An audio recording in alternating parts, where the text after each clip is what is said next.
हृदय स्पर्शी एक ऐसी अनमोल धरोहर मैं आपके सामने रखना जा रहा हूं जो काल्पनिक नहीं बल्कि वास्तविक प्रतीत होती हैं।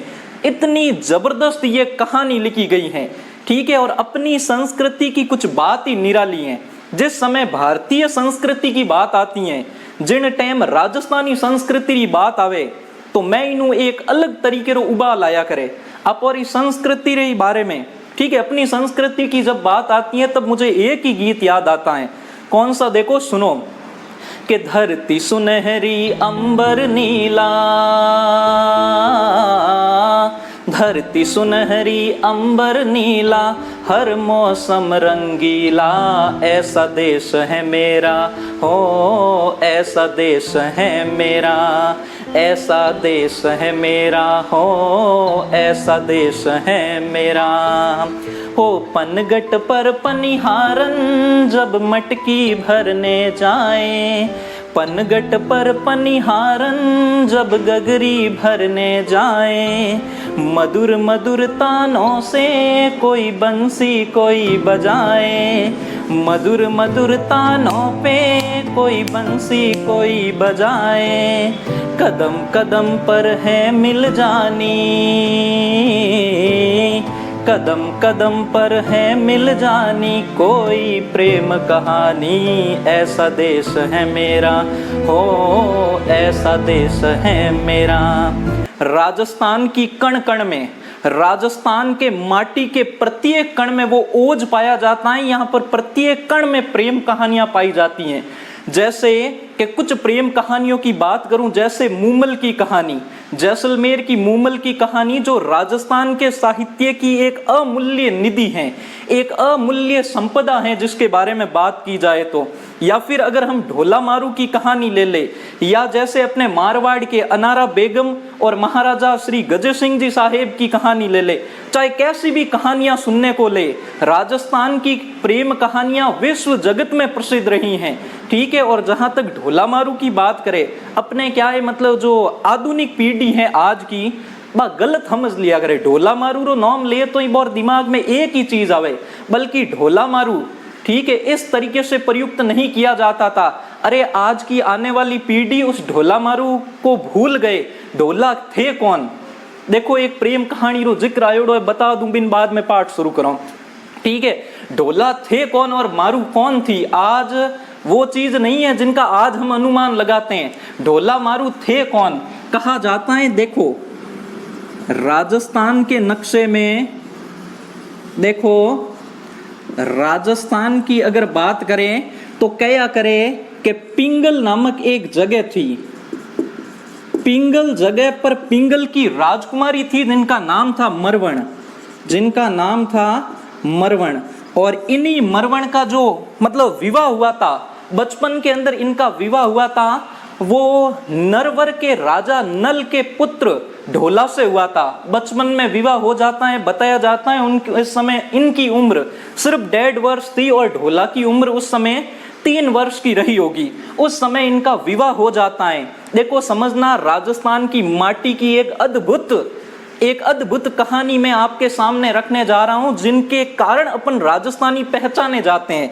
आज अपनी संस्कृति पर एक धब्बा लगाने का काम किया है। अपन मिलता जुलता ही पाठ पढ़ रहे हैं तो सुनते चले। देखो तो पिंगल देश की राजकुमारी थी मरवण, जिनका छोटी उम्र में विवाह हो गया था नरवर के राजा नल के पुत्र ढोला के साथ। जैसे जैसे जैसे जैसे बचपन में विवाह हुआ, दोनों उस विवाह को भूल गए।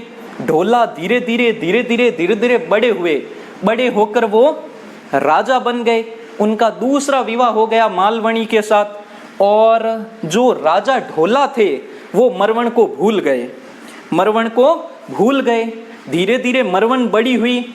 बड़ी होने के बाद कई बार प्रयास किया गया इनके द्वारा, कई पत्र लिखे गए ढोला को, लेकिन जितने भी पत्र इनके द्वारा भेजे जाते, वो ढोला की जो पत्नी थी, ठीक है, मालवणी जिनका जिक्र किया जाता है, और अन्य पत्नियां थी। प्राचीन काल में राजाओं की कई पत्नियां हुआ करती थी, तो वो पत्र ढोला तक पहुंचने नहीं देती थी और इनके पत्र को रोक देती थी। कई बार इनके पिता ने भी प्रयास किया कि भाई हमारे जवाई जी आए और आकर बेटी को लेकर जाए। बचपन में विवाह हुआ था, कई बार सासू जी ने भी प्रयास किया होगा कि एक बार आओ नी जवाई जी मारे आंगना, उनको भी कोड रहा होगा, उन्होंने भी प्रयास किया होगा, लेकिन वास्तव में ढोला नहीं आए। तब अंत में मरवण ने एक ढोली जी को तैयार किया, एक चतुर ढोली जी, जो जाकर संदेश पहुंचाएंगे, मरवण का या मारू का संदेश पहुंचाएंगे ढोला के पास। इन्होंने कुछ दोहे लिख कर दिए, जो कवि कलोल ने उन दोहों को लिखा और इतने जबरदस्त लिखे गए हैं, साहित्य कोई राजस्थानी साहित्य को पढ़ने वाला विद्यार्थी इस बात से अनजान होगा।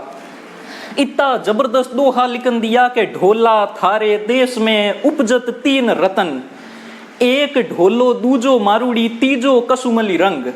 यानी पहला तो ढोला और दूसरा कौन, मारूड़ी, और तीसरा रत्न इस देश के अंदर मारवाड़ के अंदर कौन सा है, वो केसरिया रंग, जो बलिदान और त्याग का प्रतीक माना जाता था। जब परेशानियों से घिरे होते थे, ठीक है, उस समय केसरिया रंग धारण किया जाता था। केसरिया के बारे में आप जानते ही होंगे, राजस्थान के शाखों में केसरिया और जौहर दो अनमोल एक प्रथा रही थी, अनमोल प्रथा रही थी, उनके बारे में जानते ही होंगे। इतिहास के विद्यार्थी विशेषकर इस बात को जानते होंगे। तो आखिर ढोली जी बट जावे जापरान पूरा देखो जावे। सोचो जब मरुवन बड़ी हुई होगी, ठीक है, उन्होंने उन पत्र के माध्यम से अपनी जितनी विरह वेदना थी कि वो ढोला को याद करती होगी, अपनी सुंदरता की वजह से वो पहचानी जाती होगी, वो सारी उन्होंने पत्र में लिखकर भेज दी गई होगी। और विरह वेदना के बारे में अपर देखो, एक बार प्रश्न पूछियो एग्जाम में, सीधा पूछा गया कि राजस्थान में एक जो गीत गाया जाता है मोरिया, वह किस भाव को प्रदर्शित करता है। देखो जिको मोरियो गीत जिन पूरो आवे बिन ठा हो, इनमें ने की भावना है। देखो कि मतलब मोरिया गीत में है कहीं कि मोरिया गीत में एक नायिका अपने नायक के प्रति विरह वेदना का जिक्र करते हुए वो कहती हैं कि मोरिया आछो बोलियो रे धरती रात में, मोरिया आछो बोलियो रे ढलती रात में, मारे ही वड़े में। आहा, राजस्थानी शब्दों का आनंद लो। मारे ही वड़े में बैगी रे कटार, मोरिया आछो बोलियो रे धरती ढाल में। एक और विरह वेदना का गीत सुनो तो शायद मरवण ने उस समय या मारू ने उस समय गाए होंगे कि कुर जाए मारा भंवर मिला दोए, तू छे कुर जा मारे गावरी, तने के बताऊं मन की बात, कुर जाए मारा भंवर मिला दोए। यानी जो भी इनके मन में विरह था वो सारा का सारा ढोला को लिखकर भेज दिया। ठीक है, अब ढोली जी पहुंचे वहां पर। अब सीधे तो राजा से कौन मिलने थे। ठीक है, आज वर्तमान में अगर राजा के तौर पर देखें तो प्रधानमंत्री होते हैं। आज अगर सीधा प्रधानमंत्री वहां पर लेन रवाना हो जाओ, भाई मुंडो लेन रवाना होगा सीधा, तो अपन कौन मिलन दे, परमिशन लेनी पड़े, एक तरीको होया करे मिलनो भी। ठीक है, तो उनको मिलने नहीं दिया गया।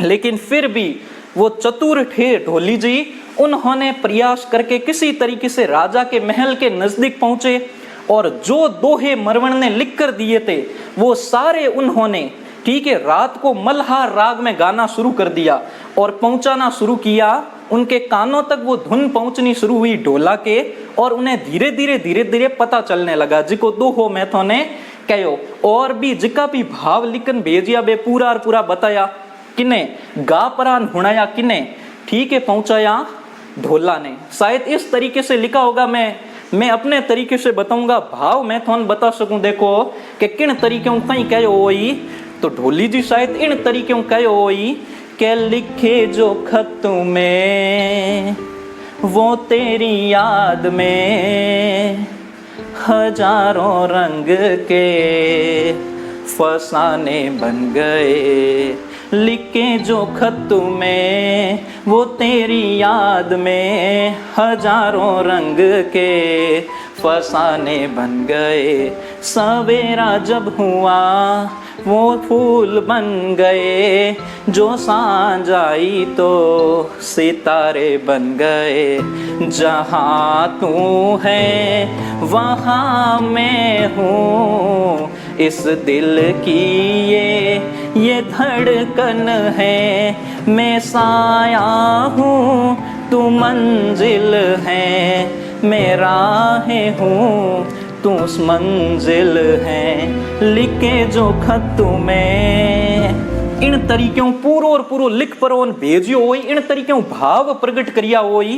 एर ए और ढोला को पता चला, फिर वो सारी बातें याद आई कि बचपन में मेरा विवाह हुआ था, पूछा होगा इधर उधर से। और ढोला ने जब मरवण की सुंदरता के बारे में पता चला तो उनसे मिलने के लिए व्याकुल हो गए और अपने एक सबसे तेज चलने वाले ऊंट के साथ निकल पड़े मिलने के लिए मरवण से। कहा जाता है मरवण से मिले, उनको लेकर जब वापस आ रहे थे कहीं उनके रास्ते में कठिनाइयों का सामना करना पड़ा। कहा जाता है मरवण को एक सांप ने काट लिया। सांप को काटने पर कहा जाता है महादेव और माता पार्वती जी दोनों प्रकट होकर मरवण को वापस आशीर्वाद देकर तैयार किया। फिर एक परेशानी बताई जाती है, एक उमरा सुमरा नाम का एक डाकू था जो मरवण को हासिल करना चाहता था। वो रास्ते में जिन टाइम ढोला और मारू ऊंट मात बैठ पर निकलता हुए रास्ते में वो अमलरी मनवार कर ले। और मारवाड़ में थोंठाई जो अमलरी मनवार कोई चढ़ू भर परोन एक बार आगे कर दे, वो चढ़ू किनी हालत में ढूलनो नहीं चाहिए। अगर वो चढ़ू ढूल जावे न हम लो बिनी मनवार नहीं राखे तो एक मर्डर रो केस लागे की धारा लागे बिनमात। अब देखता यो हथौर मैंने एक बार अमल ले लियो चढ़ूर मैंने आग लेने लेनो ही पड़े, चाहे भली वो लेवो चाहे मत लेवो, मनवार है अपोरी। तो ठीक है ढोला बटे अमल लेव ने रुक जावे। ढोली जी हाथ होवे जगह चतुर होवे, बे उमरारी पूरी चाल समझ जावे। बे होड़ेक मरवण ने कह दे के आ चाल है तो मरवण बटू ऊंट रे धीरे एक चोट मारे और ऊंट दौड़नो हरू हो जा। ऊंट दौड़ तो देखे उन टाइम जगह ढोला वे बे लार दौड़े और दौड़ परान पूछे मरवण के जल्दी बैठो नहीं तो इन्हीं आप प्लानिंग है, ठीक है उमरा मारनी चाहे। इस तरीके से वो वापस अपने देश पहुंचे। बड़े आराम से उन्होंने जिंदगी बिताई और उन्हीं ढोला के वंशज हुए दुल्ले राय, जिन्होंने अपने राजा दुल्ले राय जिन्होंने अपने आमेर के अंदर ठीक है कचवाहा वंश की स्थापना की थी। ठीक है कचवाहा वंश की स्थापना की थी आमेर के अंदर। कुश के वंशज कचवा कहलाए, जिनके बारे में पढ़ेंगे जब उनका इतिहास पढ़ेंगे। तो राजस्थानी संस्कृति की ये अद्भुत एक कहानी थी जो मैंने आपके सामने रखी। ऐसी हजारों कहानियां भरी पड़ी हैं, लेकिन हम मतलब कुछ शब्दों का अर्थ गलत निकालने के कारण उनको गलत दिशा में उन शब्दों को लेकर चले जाते हैं।